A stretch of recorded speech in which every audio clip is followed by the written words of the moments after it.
Hey there, this is Clay with modernlove.life, and in this video we are going to continue on our journey through texting your ex and some of the common mistakes that people make when texting their ex.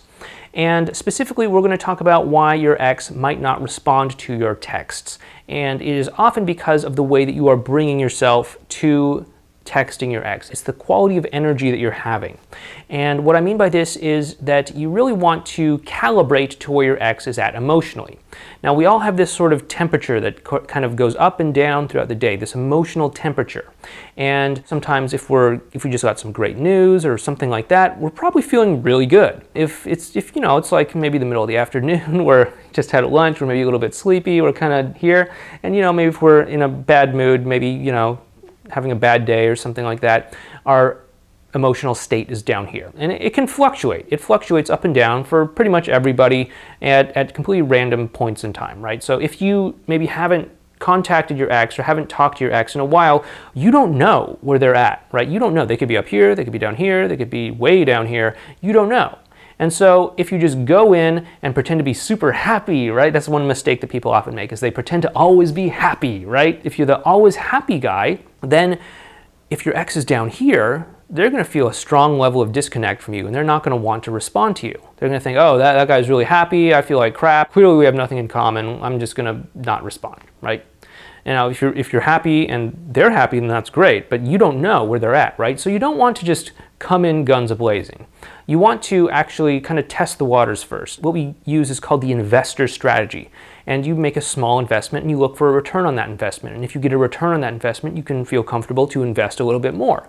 And so what you want to do is you want to send your ex a small message to kind of gauge their temperature. And then once you get a sense about where they're at, so maybe you text them and they text you something back and you're like, okay, they're kind of in this region somewhere. And then you text them something else up here and you're like, oh, okay, that's getting a little bit closer. And then you just kind of keep going and eventually you hone in on exactly where they are at. And what happens is once you actually are able to hone into where they're at, you actually have a much better chance of connecting with them on an emotional level. That's why it's generally a bad idea to just start a conversation with your ex, asking them to meet up with you to get together or something like that. If the two of you don't have a good rapport, then they might be more likely to say no. If they're in a great mood, they might say yes, sure. But they're much more likely to say yes if you can meet them where they're at emotionally and then guide them to a good mood, and then at that point ask them to get together for coffee or whatever it might be. Ask them to talk to you on the phone later on that night, or ask them to help you out in some way, or whatever it might be. If you can simply just meet them where they're at emotionally, they are much, much, much more likely to respond to you, okay? So keep in mind that you have to learn how to calibrate to where your ex is at. It is very important amongst many of the other things we've talked about in this series on texting your ex, okay? So anyway, I hope this has helped you out. If you're watching this over on our website, modernlove.life, here's what I'd like you to do. Go down below this video and click on a link. That link will take you to another page on our website where you can learn a little bit more about how to actually have a deep emotional connection with your ex through techniques and strategies such as calibration, such as empathy, such as Texas tequila milkshake technique or the Hemingway strategy, and things like that. Okay, these are what we call advanced relational skills. And these will help you to develop a strong emotional connection with your ex that will help the two of you have a rock solid connection that will create the context where the two of you can do things like get back together.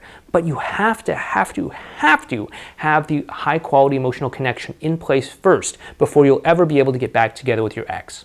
So if you want to learn more about how to do all that, again, that's down below this video.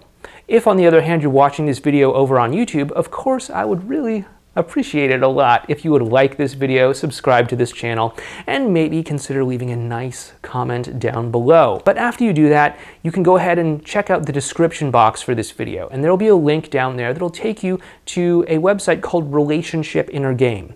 Over at Relationship Inner Game, you can fill out a short, painless, 30-second survey, just telling me a little bit more about your ex and what happened between the two of you and all of that. Once I get a better idea about what happened between the two of you, I can send you some tips, advice, and strategies that will help you to start to form that emotional connection. But again, that is over at relationshipinnergame.com. But no matter where you are, the place to go is down below this video, where there's great links aplenty to take you on the next step to your journey. Once again, this has been Clay with modernlove.life, and I hope that this has helped you improve your relationship inner game. I'll talk to you in our next video.